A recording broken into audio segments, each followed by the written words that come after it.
Welcome, everybody, to another edition of Exit the Maze podcast. I'm Scott Jones with Dr. Donna Marks, and it's another beautiful Wednesday, hot and steamy outside and nice and cool in the air conditioning right here.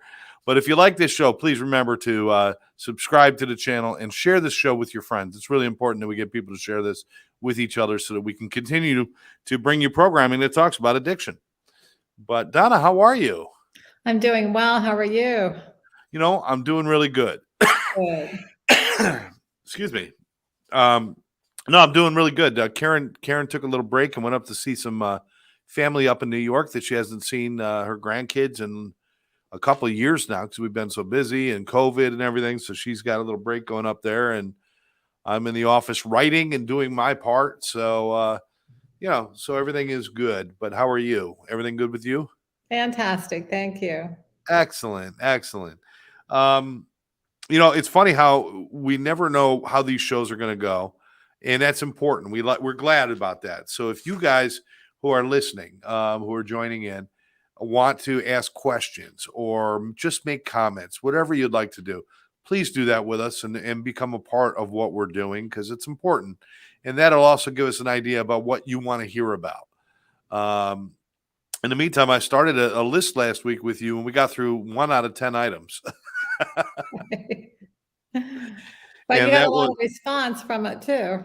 Yes, we did. And hopefully we'll get the same kind of response today when people start logging on. So if you're watching this in a repeat, which I know a lot of you might be because you're working during the day, then certainly check us out. You can go to your website, which is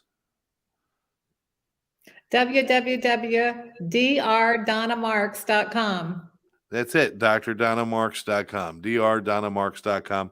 There's some free meditations. They can get access to my books. And also, there's lots of blogs and self-help questionnaires and things like that, all free, except for the books. Yeah, but the books are reasonable. You could also get those on Amazon too, right? Yes. Yes. Right now, the only one that's available on Amazon is Learn, Grow, Forgive. Exit the Maze Revised can be pre-ordered. And then we have another one, The Healing Moment, coming out in April. Oh, is that one kind of done? Almost done? Can you let the cat out of the bag a little bit?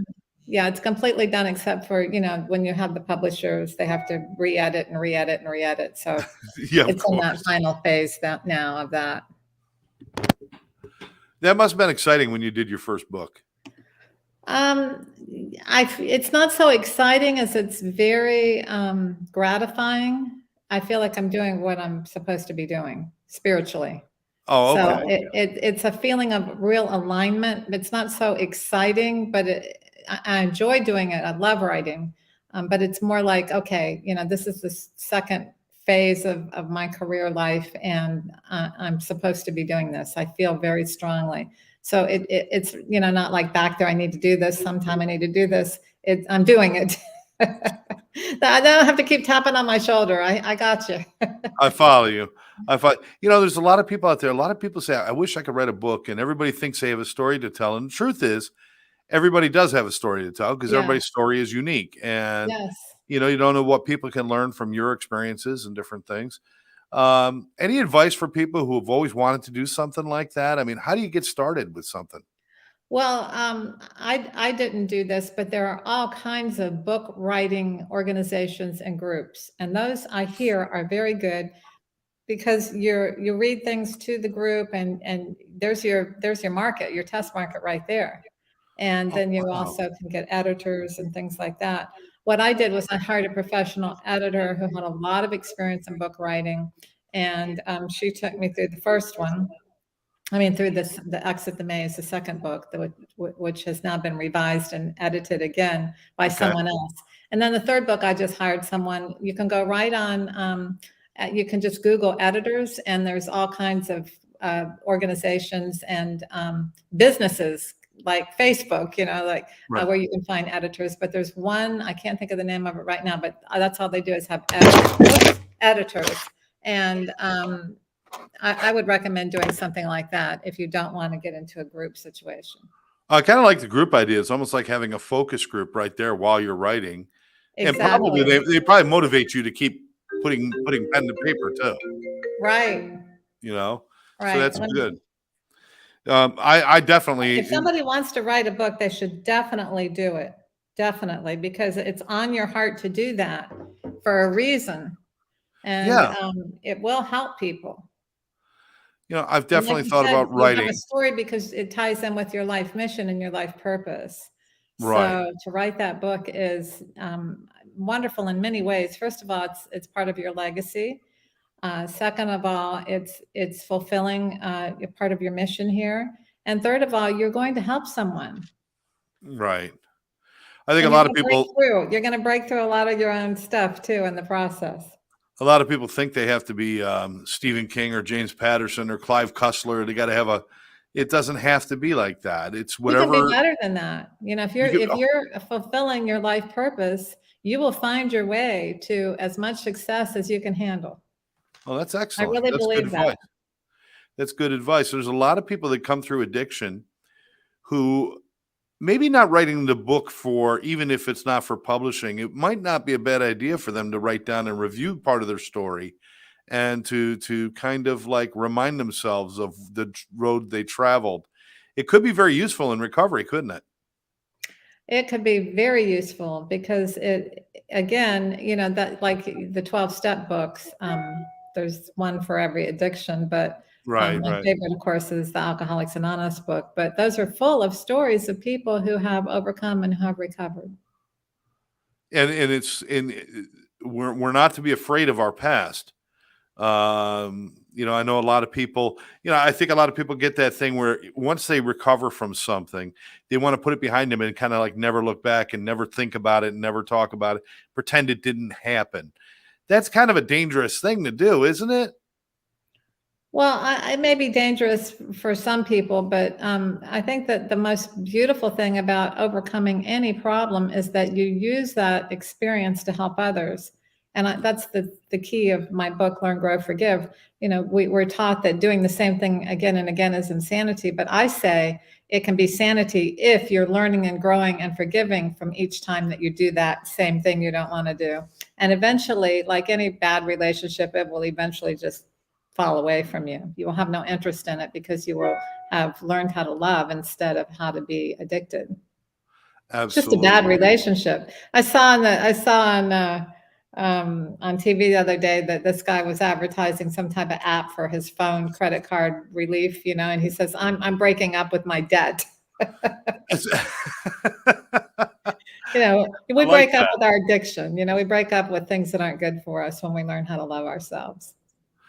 But our experiences are also our learning stepping stones, and it's the foundation on what you're building is your past. Right. So, being afraid of it is not a good idea, certainly, but Right. reconciling and doing all that. That's why people have to do the work on their inner selves and Oh, their sure. And younger selves. I don't like talking about my last night of drinking, that's for sure. But I do it because I know it will help someone, and it helps me to forgive myself as well. Right. Absolutely.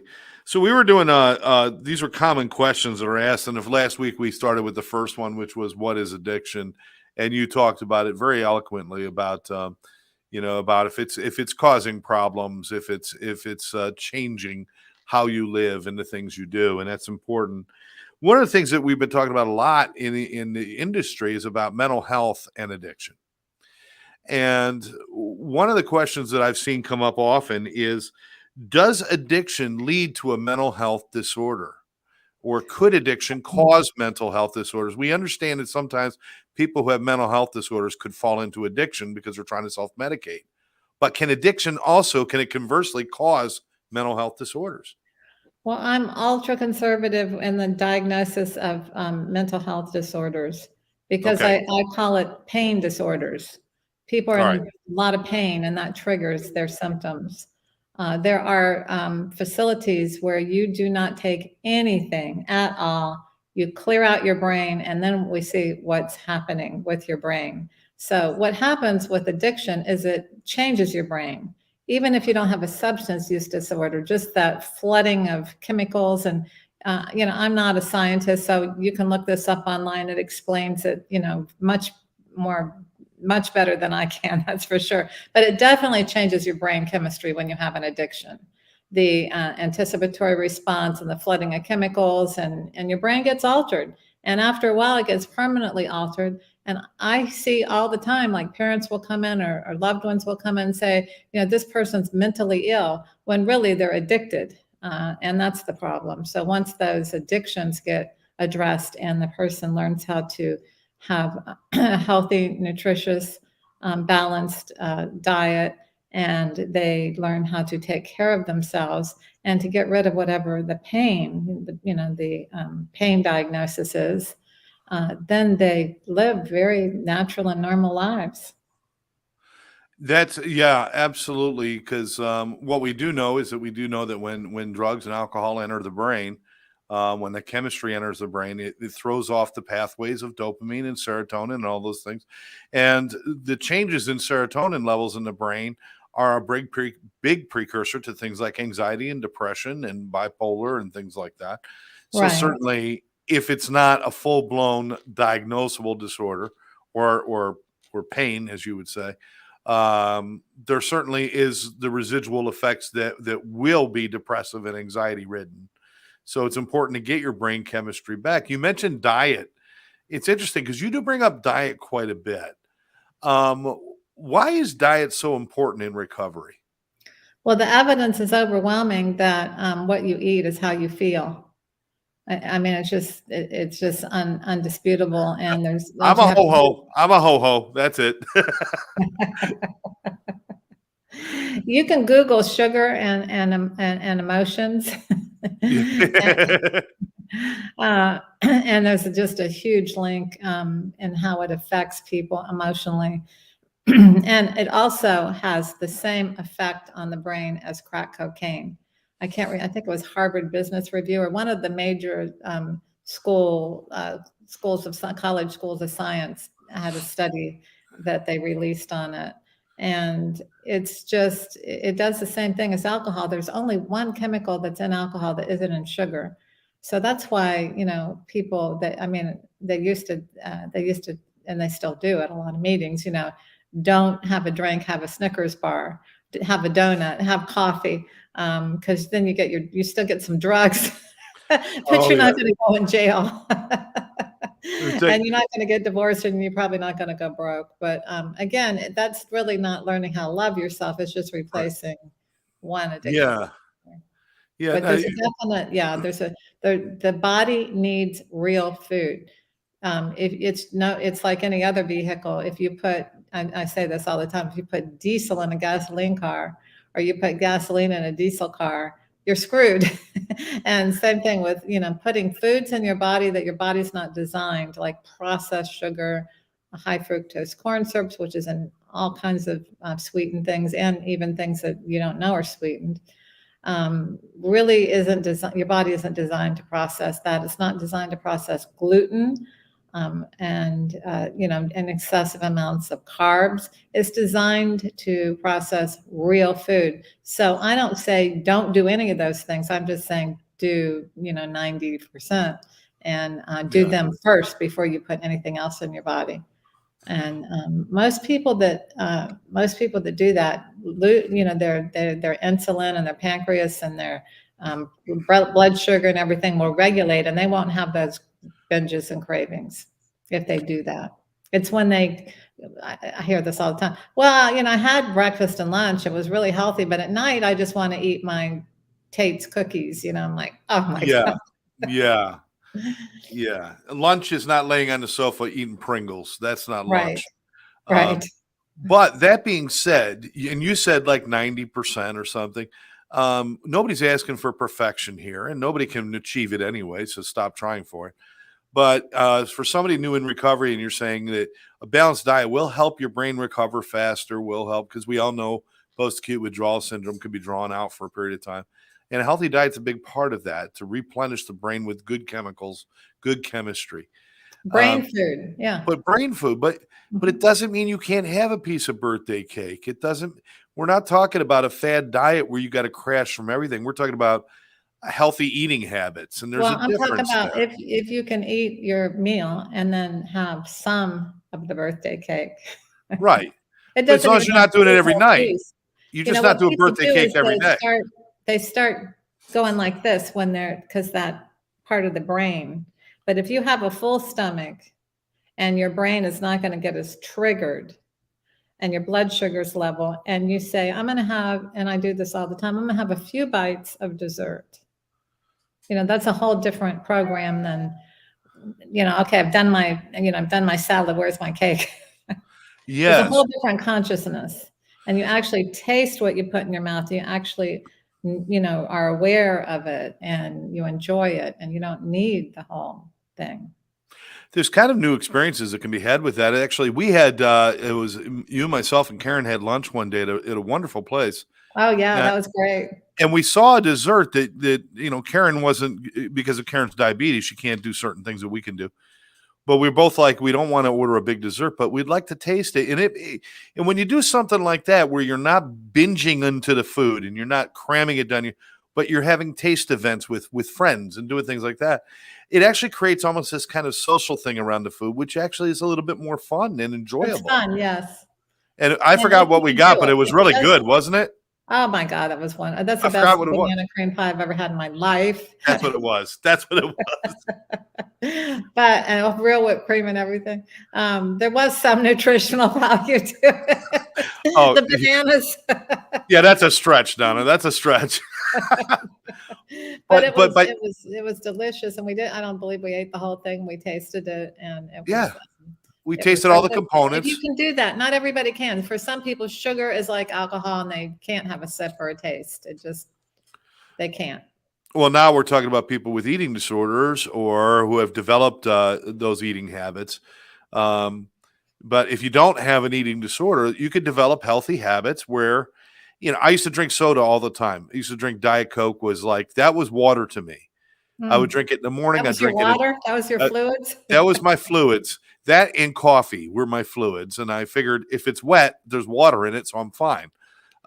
Turns out it wasn't quite the case. Well, there Uh, is some truth to that, except that when you're doing caffeine, you're getting, you know, it's also a diuretic. So you are getting the fluid, but it's also eliminating it faster than normal.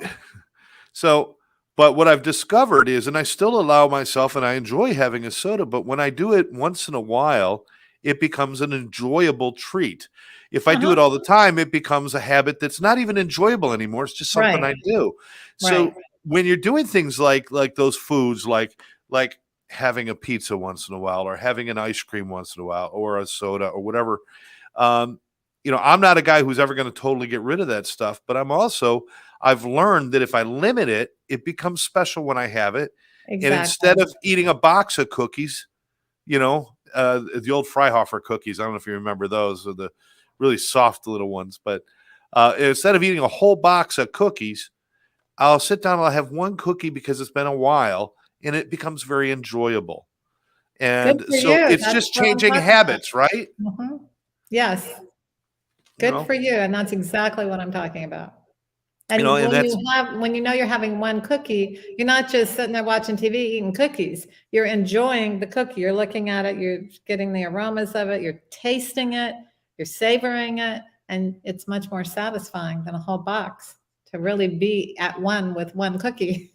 You made a great point right there. If you're sitting and watching movies or TV while you're eating, you don't realize that you're still eating. Right. And Because you're in an altered state. You're hypnotized without yes, realizing it. So, absolutely. And if I'm watching a 1 hour program, I will eat for that whole hour. If I'm yeah. watching a half-hour program, I'll eat for that half hour. Mhm. And it's almost strange that kind of odd. You look down, you're like, I ate all that. Did I even taste any of it? Right. So I prefer to put on some music and sit at the table instead of sitting. Those kind of habits really help develop better eating habits and I don't eat nearly as much as I do if I pull out the TV tray. That's fantastic. And this is self-love, what you're saying. Yes, because I'm actually enjoying things more by doing it by putting the focus on when I do put a bite of food in my mouth, instead of just shoving it in there, I actually taste it and I enjoy it. And it also slows you down enough to the point where your body can catch up to you and tell you it's full. 20 minutes Yes. for your Yes. blood sugar to tell your brain that your stomach's full. How many of us get up and walk away from the table feeling stuffed and bloated? That's not a healthy thing, is it, Donna? No, it's not. And one of the people that's involved in the book publishing company, the company that's going to publish the next 2 books, she told me that her miracle, because I talk about listening to that inner voice of love, and she was out of town, and she was thinking about what she was going to order, and she heard this voice, and it wasn't the first time the voice was there, but she heard it. Are you going to wait another 20 years to lose that 20 pounds that you've been trying to lose for the past 20 years? Yeah. And she lost the weight. Right. I mean, she was like on fire once she connected to that. In fact, I talk about it in the healing moment. That was her healing moment. And she said she hasn't changed anything other than not overeating. That's the big thing. What you just said. That's the biggest thing, though. I think people eat without thought. And if Mhm. you put thought into eating, just like putting thought into anything you do, you have an opportunity to do it better. And, Yes. putting thought into things is always a good idea. Yes. But I was having the same dilemma standing in front of my closet. Now I understand during COVID, everybody gained a little bit more than they wanted to. We weren't as active as we used to be. Well, some But a people lot were of more active because they didn't have anything better to do than go out for walks or bike rides and things Oh, like that's that. true. That's true. Mhm. And I think a lot of people have already started, but I found myself, we just shared a birthday. I did not realize we share the same birthday. I had forgotten about that. So Yeah. happy birthday to you. Happy birthday to you. I forgot too. Yeah. We're not going to talk about how old we are. Over 30, we're going to go with that. Okay. But being over That's 30, something. I'm celebrating the 26th anniversary of my 30th birthday. That's But great. But standing looking at the closet saying, I can't wear that anymore. I can't wear that anymore. I was doing that for a long time and it really wasn't getting me motivated. Right. What motivated me was when I started to put focus onto how I felt when I did everyday things. Right. And I realized I should not have this much trouble getting up out of a chair. I should not have this much trouble getting into the car. I should not have Exactly. this much trouble walking at the supermarket. Exactly. Those kind of things. And I became very mindful, I guess is the word. I became mindful of all the things I was doing. And I said, well, I've got to make a change. And when I sit down and I say, instead of saying that this is a thing I'm taking away from me, I'm changing my experience to be like, here's what you're going to do. You're going to stop just being somebody who just shoves food in your mouth, and you're going to become a foodie who enjoys every bite. Yes. And it becomes a positive thing. And now I'm like experimenting with recipes and doing that again. And I'm feeling that's better. great, Scott. And I'm That's feeling exactly what I recommend is turn your, I don't know if you had a food addiction, but I tell people turn your addiction into a hobby or a career. Because then your mind is focusing on recipes and preparing it and it's just a whole different experience than ordering takeout, sitting down and yeah. I mean, it was to the point where when I was eating food, I would remember I could taste the first bite and I remember taking the last bite, and that was about it. Everything in between was a blur. And now it's like every bite is purposeful, and it sounds weird. It's an experience. It's an And experience. food Exactly. and Yeah. dining should be a loving experience. Mother Earth is providing you nutrition for your body. And to just, really savor it and enjoy it is going to be so much more satisfying than shoveling it in. Yeah, absolutely. And I truly believe that I have, I mean, I don't know that they even use the term anymore, addictive personality, but I have a personality that was addicted to alcohol and drugs. And it was never a primary gambling addiction, but I could find myself in times when I was gambling where I would do it addictively because I would not be thoughtful about what I was doing. Right.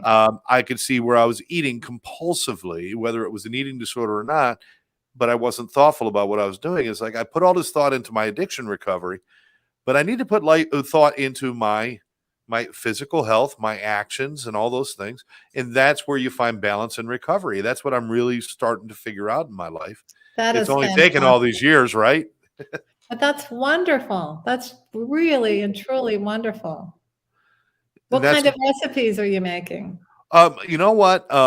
I think about things that I ate in restaurants even over the years, and I say I always wanted to do that. There was a one restaurant that serves these blackened shishito peppers that they would cook in olive oil, and then you squeeze some fresh lemon and some sea salt on them, and just a hint of garlic. But you got to blacken them just right in like a cast iron skillet with a touch of olive oil, and they start to blister and blacken, and then you take them out and you just eat them like you're eating French fries almost. And those are so that everything you just said is so healthy. Yeah, and it tastes good. It explodes with flavor. Now, if I put 6 of them in my mouth at once, I'll get the flavor. But if I take each one at a time, I get like 6 times the experience, and it's in it, and I eat less when I do it that way. Yeah, of course. Hands full of popcorn go in really fast. One popcorn at a time, taking your time. It doesn't. Of course, popcorn's not a good example because you usually eat that when you're watching a movie, and next thing you know, they haven't even gotten through the opening credits and the popcorn's gone already. Right. Well, not if you're eating one piece at a time, and not if it's not doused in all that. It's not even real butter. It's oil. It's that trans fat oil that's got butter flavoring in it. So, Yeah, that if is you so can just eat tasty. it without the butter, or take a big, purse and stick your own bag of your own real buttered popcorn. Uh, they have the machines now where you can kind of like add your own butter, and I've been known to just squirt that on my hand and just I mean all Right. bad things. I Yeah, that's not a healthy, yeah, popcorn isn't bad for you, but and it's not high in calories unless it's you the get stuff the they put on it. It's the stuff they put on it that gets right, you. right. And also that seasoning that's on that's very high in, monosodium glutamate, and there's all kinds of names for MSG, but a lot of people, really retain fluids, and it doesn't facilitate weight loss. It's not really all that good for you either. So But I'm so obviously, excited. That's great that you're cooking I'm and, yeah. Listen, I'm starting feeling to lose. better? I'm feeling better. I'm feeling better. I've also developed, but this is just arthritis in my hands and stuff, which is difficult when you play guitar, and it's um, you add weight to the arthritis and it makes it worse.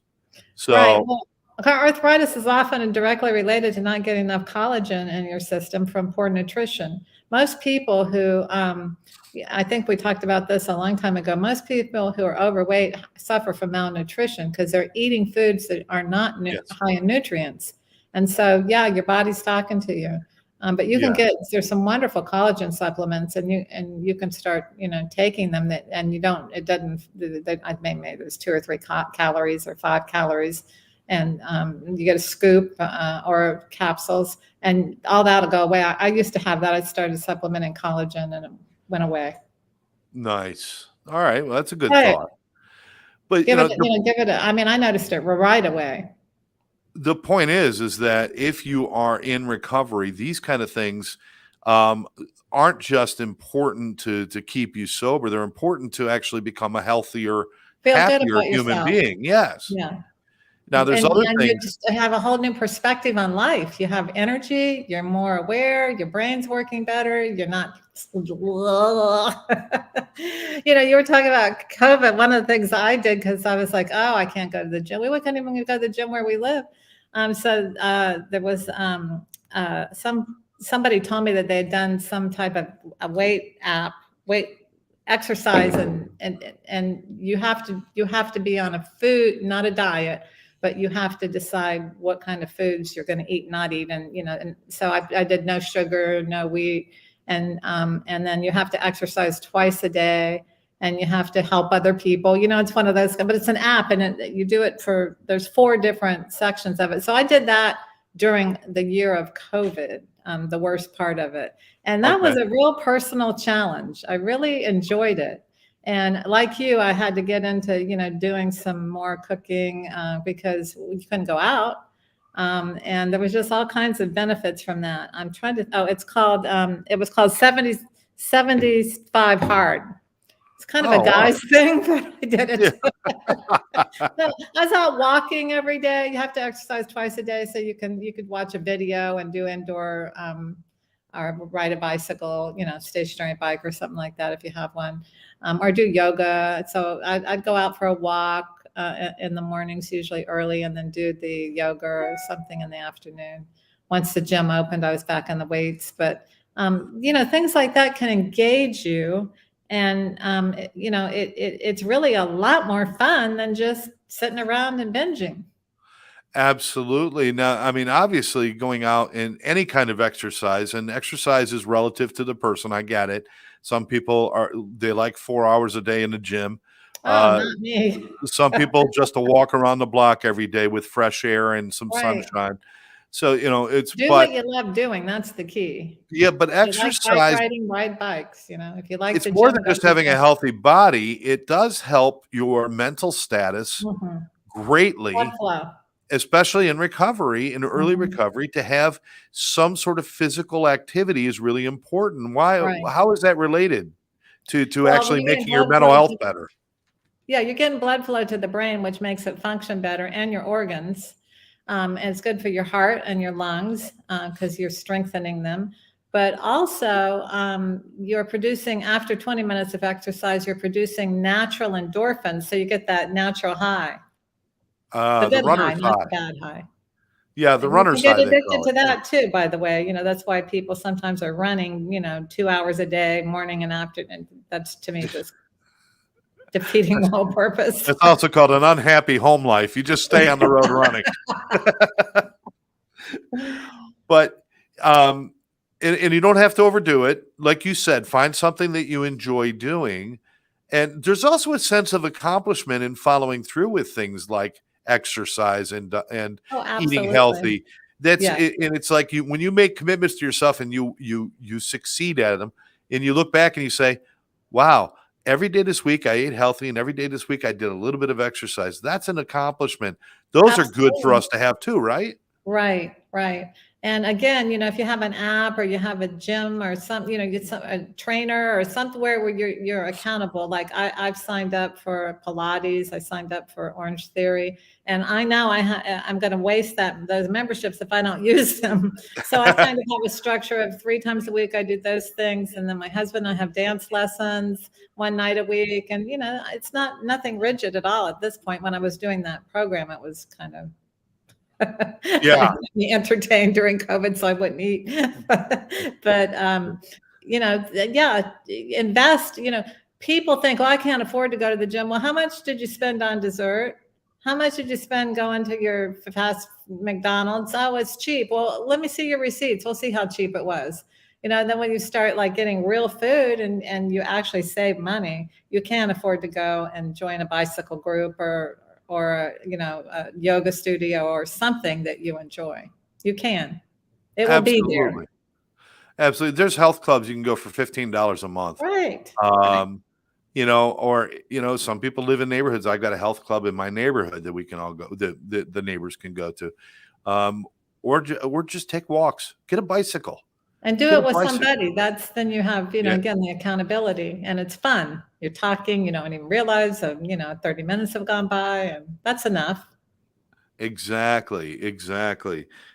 Now, there's one more thing I want to throw in here. I can't believe we're already at 34 minutes on Oh this. dear. And we have to answer a question too, because We've we had promised these we were would. actually these were the questions. These were part Oh, of them okay. about how diet affects recovery and things. We're Okay. answering them. And we've had people jumping in and out, and I guess they're not commenting today, but they have been coming in and out. We got a couple of happy face emojis that have popped up, so thank you for that, people, and we appreciate it. You don't have to ask questions or get involved every time, but I'm glad you're watching. The last thing, which I think people overlook, and I think it's really, really important, is rest. Um, Mhm. Developing healthy sleep patterns and sticking to them, because people put their body through so much trauma by not sleeping and staying up all night playing video games and then sleeping during the day and then getting up and moping around. It's Or important to sleeping develop too much. healthy sleeping habits, right? Or sleeping too Or much is the sleeping problem. too much. Yeah. That's not healthy. Right. Well, there's a book called Why We Sleep. I haven't read it, but somebody was telling me about it. It sounds very good. You might want to get it because it kind of addresses all this. I personally, just kind of common sense. If you're properly nourished, like some people come in, they say they're not sleeping. I say, well, tell me what you're eating, and almost always they're not eating dinner and they're having all that junk food and they're wondering why Or they're not eating right before they go to bed, and then their right. body's your body's still working to process the food. Absolutely. It's not ready The to go blood to flow sleep. to the abdomen to digest the food. Yes. Instead of it just being, the equilibrium and another thing, I'll eat a lot of chocolate and it's loaded with caffeine. So if you're drinking hot tea, hot cocoa, coffee, chocolates, that's going to interfere with your sleep patterns. And there's just so many different things. One of the things that I hear a lot about, now that I'm older, I'm not, able to stay asleep all night. And I tell people, so what? I mean, people are going like on Ambien and stuff so they can sleep all night. I'm like, so what? You wake up, do a little work, do a little reading, watch a movie or something. So what? Yeah. Then you get back to sleep, you'll get into a deeper sleep and you'll wake up refreshed in the morning. People try that and they're like, I can't believe it. And it works. It's Yeah. one thing to go, I gotta get my sleep, I gotta get my sleep, I gotta get my sleep. And all those chemicals are going, yes, you do, yes, you do, yes, you do. Donna, these are the people that wake up, look at the clock and say, if I go to sleep right now, I can sleep for 4 hours and 28 minutes. Right. And then they look back at it 10 minutes later. Okay, now let me do math again. 4 hours and 18 minutes.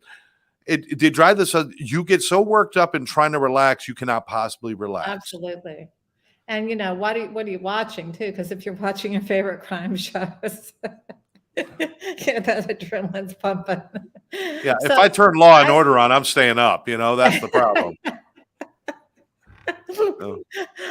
And the news. And then and the news. Sometimes it puts people to sleep because they're bored with it all. But anyhow, I'm just saying you have to be aware of what triggers your stimulates you, and if you're trying to sleep, it's try to avoid those things. After 7 o'clock, let's say. And also, don't get so panicky if you're not sleeping. Your biorhythms are not going to be the same every single day. And I noticed for me, sometimes I need like 8, 9, even more sleep. If I don't have to get up, I don't. And I just find myself sleeping late. And other times, like 3 or 4 hours, I'm like, I just do not have the energy to stay in bed. I've got things I want to do and I feel like doing them. And sometimes that'll happen for a few days. And then by the 3rd or 4th, I'm really tired when I go to sleep. And that's when I need that extra sleep. So it's like we don't need to be rigid about it. It's just go with the flow. But if you feel you cannot get to sleep at night, look at your diet first. Second, you can always write down whatever your mind is obsessing about. If you get it out of your head and onto paper. And also, people have dreams, and I'm a psychoanalyst, so we're all about dreams. And if you have dreams, write them down because there might be something unconsciously that's trying to get resolved within you. And sometimes by just writing it down, you go, "Oh yeah, I was worried about that," or I was sad about that." And just to acknowledge that can really help you too. Oh, I could tell you some dreams. Oh my goodness. Oh my goodness! I mean, I've got dreams that still revisit me since my childhood. And dreams that I had in my childhood that still revisit me. Those dreams, or at least in part, it revisits me. It's never anything good. It's I don't dream about wonderful things. I usually dream about things that are either odd or scary, and it's funny, but. Well, your mind is trying to heal from, whatever happened. Yeah. Creating that type of nightmare. It definitely, because there's some abuse in the past and things like that. I see things like there's usually something hurting me. And so there's a lot of that.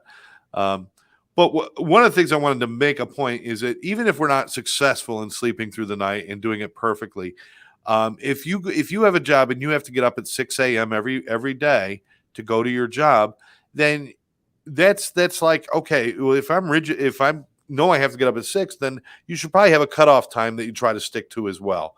Like if I'm getting up at 6, I should probably try to be in bed and relaxed by 11 or whatever time, and then try to stick to that. Don't spend one night staying up until 3 a.m. and the next night going to bed at 8 o'clock at night, because your body needs to create rhythm, doesn't it? Well, it has its own natural biorhythms, but yes, structure, just like you get hungry at certain times of the day, excuse me, you do need enough rest. I personally think that we've been conditioned that we need more sleep than we actually do. If you are getting a deep, restful sleep of 5 or 6 hours, you're good. And Yeah. during the day, when you get that little slump, do a power nap. Like you can sit up, you can even sit up, close your eyes and just go.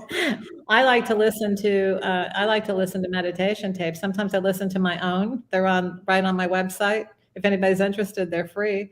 They're about 20-minute, 15 to 20-minute meditation tapes. They're for spirituality and healing trauma and things like that. But also I'll go online and do, all kinds of meditation tapes just that are out there online. And they really take me nice down deep 15, 20 minutes and I'm ready to go, because you're getting like a good deep meditation is equivalent to 3 or 4 hours of sleep. So you don't need as much sleep at night if you give yourself that power break during the day. Excellent advice. That's great. And I bring all this stuff up, and it's because, again, these questions are asked about, especially in early recovery, about these kind of things. Everything ties together. Be mindful of all the things that you're doing, how well you're taking care of yourself. And we're talking about physical things now: sleep, eating, and exercise. All of that is how you build your mental status. You cannot have a healthy mental status if you're throwing your body out of whack. Is that understating it, or is that about accurate? It's difficult, that's for sure. Sure. We're all genetically different, and some people can tolerate more than others, but why would you? Why wouldn't you want to say, you know what? This was my wake-up call, whatever the addiction is, and I'm going to learn how to replace addiction with really learning how to care for myself and love myself. And whatever that all of this that we're talking about is part of that. We haven't gone into spirituality, we haven't gone into emotional, but it's all a part of the whole. And we certainly will be talking about those things in the future, about spirituality and emotional health and emotional awareness, which is probably where people really miss the mark, is in their emotional awareness. Yes. Because they like to live in denial of how they're feeling. Absolutely. It makes life easier if I'm never It's mad. uncomfortable to feel uncomfortable feelings. I like to yell at people that I'm not mad. And, of course I'm confused, But Wow. there's so many great things to talk about. This is all part of self-love, people. When you're taking care of yourself, you're mindful about the things that you need to be a happy, fulfilled, healthy human being. This is what this is all about. When you are in that state of taking care of yourself, making bad choices like returning to alcohol and alcoholism and drug addiction, it just is not that attractive when you're really taking care of yourself. Right. It's kind of the point to the whole thing, right? It's revolting, actually. Yes. Yeah. It's not a cure, but I'll tell you what, when you're living the right way and doing the right things and you feel good about you, when You don't need to be cured. when you look at things that destroy you, you're not going to be attracted to them. Right. We're attracted to those things when we're not happy with where we're at. Right. When you're not attracted to things that you thought you couldn't live without, you are cured. That's a true story. That is a true But story. it's conditioned on you learning how to stay in a place that you feel fulfilled, you feel satisfied, you feel happy, and that you just have no desire to continue to do things that aren't good for you. You are living. I guess we could say you're living in the cure, but you Absolutely. can leave it. That's a good way of putting it. You Or can the leave solution. you can leave it anytime you want too. So if you stay in the cure, Yeah. be cured. You don't have to be in Hotel California, that's for sure. Oh, perfect. Donna, it's joy just like always, and we'll be back next week. Yes. Like I said, we've had people jump in and out. Might have been one of those busy days where people didn't have time to type, but I hope you got something out of this show, and I hope you understand that why we're doing this is really important, that we show people that if you take care of yourself, give yourself self-love, and learn about self-love, you don't need a lot of those other bells and whistles out there. There's a lot of people selling snake oil, people. Don't buy it, because it all comes down to how you feel about you, right? Yes, absolutely. If you want to learn more about this, get Donna's book, Exit the Maze. You go on her website, drdonnamarks.com, or you can go on ATC Education or addictiontrainingcenter.com. They both go to the same place. And there's actually a course. You could take Donna's course, Exit the Well, all Maze. the courses would be helpful to anyone. All of them. Yes, Crisis absolutely. intervention, the brain chemistry with Karen's book and course, and this one, and you have another one coming out, how to, prevent people from breaking out of leaving treatment, which is great for therapists or facilities. So but even if you're a layperson, you can benefit from all of those. Absolutely. They're all to do with self-awareness, with communicating with other people, and about being mindful about everything that's around you. And that's when you're doing all those things, you can achieve so much. But if you'd like to take our courses, they're right there. If you have any questions, reach out to us on both our Facebook pages. You could reach out to us that way. But, we're going to be here every Wednesday, and we want you to join in. And if you want to be a guest, if you've got an opinion that you want to share about addiction or addiction recovery, or even just mental health and wellness. Or your story. Or your story. You please reach out and ask, and we would love to have you as a guest on the show. We can go out, we can find other doctors and therapists and stuff like that. We would rather have the people who are watching the show be the ones who participate. Absolutely. So it'd be a little more fun, but we would definitely do that. Donna, as always, it's a pleasure, darling. Thank you. See you next week. Happy belated birthday. And you too. Happy birthday. I didn't even get any cake. I had a bowl of fresh strawberries for my birthday. Wow, you're on a roll. I am on a roll. No, I'm not allowed to be on a roll because there's too many carbs in a roll. I'm really excited for you. That's wonderful. I'm enjoying it. I actually am. It's like anything new could be an adventure, people. It doesn't all have to be pain and sorrow. Hello. Exactly. Hello. Exactly. It's all an I adventure. think the hardest part is saying I'm ready. I'm going to do this. That's it. Find your motivation. What is your reason for making a change? And make sure you keep that reason in your pocket, and then just keep moving forward and find the adventure in everything you do. If you take a walk, you're going to see new things. If you go to a gym, you're going to try new things. If you cook, you're going to make new things. Right. And you're the reason, Scott. You said you were the reason. Yes, exactly. Well, I am the reason. Other than you were the reason, and you wanted to feel better. And it wasn't looking in the mirror. It was looking inside how I felt. Yes. And I don't feel like the best Scott I could be. So that's not where I want to be. All right. Yay. And then I'll get back into those shirts in my closet. Then we'll go material. I got to get that story for the next book. It's a powerful message. Oh, that'll be good. That'll be good. All right. Donna, thank you very much. As always, it's a pleasure. And all of you out there, remember, please subscribe to the channel, share this podcast with other people. Everyone out there, please do something today. Go do something nice for somebody else, then go do 2 nice things for yourself, and you're probably going to have a really good day if you do that. Bye-bye now. Bye.